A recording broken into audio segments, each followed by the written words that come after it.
La diferencia entre un inversionista que crece con confianza y uno que siempre está preocupado no está en cuántas propiedades tiene, está en si entiende los riesgos reales de su inversión o si simplemente está esperando que todo salga perfecto todo el tiempo. Hoy vamos a hablar de algo que muchos inversionistas no ven al principio, pero que define si tu sistema se sostiene o no: la gestión del riesgo dentro del sistema CRE.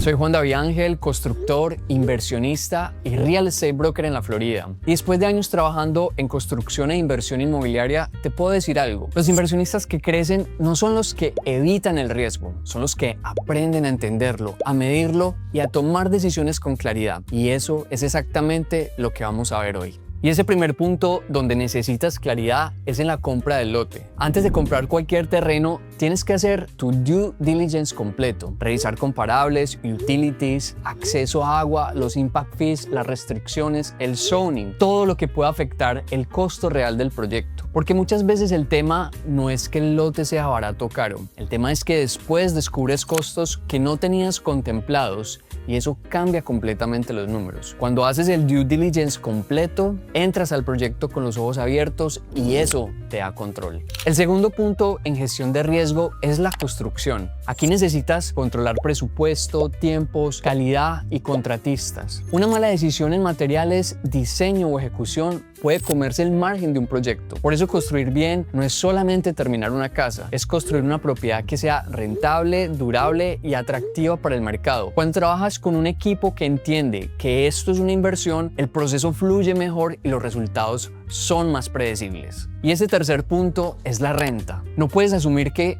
porque construiste una buena propiedad automáticamente se va a rentar bien. Tienes que validar la demanda, estudiar el mercado, entender el rango de renta y asegurarte de que esa renta cubra los gastos, las reservas y genere flujo positivo. Cuando los números están bien validados desde antes de construir, la renta se convierte en confirmación, no en sorpresa. Y hay algo específico de Florida que tienes que entender. Florida tiene una realidad climática que afecta directamente los costos de operar. Hay huracanes, hay tormentas, hay muchísima humedad. Todo esto se refleja en los seguros. Los seguros en Florida son de los más altos del país y puede ajustarse de un año a otro. Cuando yo analizo un proyecto, no uso el costo de seguro de hoy como si fuera permanente. Le doy espacio a un ajuste anual en mi modelo. Y si no sube, ese espacio se convierte en un margen extra. Además, cuando tu propiedad es de renta, necesitas tener un seguro de liability del landlord. Es una protección esencial que te cubre como propietario ante situaciones que pueden ocurrir con inquilinos o dentro de la propiedad. No es un gasto extra, es parte de operar con estructura.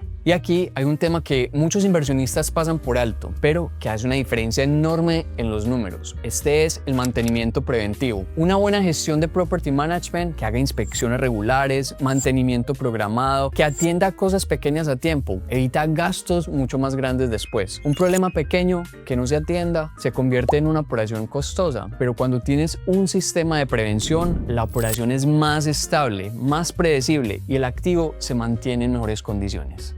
Y cuando entiendes estos puntos y los tienes incorporados en tu modelo desde el inicio, pasa algo muy importante: inviertes con más confianza, porque ya no estás esperando que todo te salga perfecto, estás preparado para lo que venga. Y un modelo que funciona con números realistas es un modelo que puedes repetir. En CRE no buscamos crecer por crecer, buscamos crecer con control, porque al final el inversionista que crece no es el que toma más riesgo, es el que aprende a manejarlo mejor. Y en el próximo video cerramos la serie del sistema CRE con la última pieza: ejecución. Cómo pasar del plan a la realidad de forma consistente. Si has seguido la serie, ya casi tienes todo el sistema completo. Y si este es el primer video que ves del sistema CRE, te recomiendo empezar por la introducción. Te dejo el video aquí arriba para que entiendas cómo se conectan todas las piezas. Suscríbete para cerrar la serie y nos vemos en el próximo video.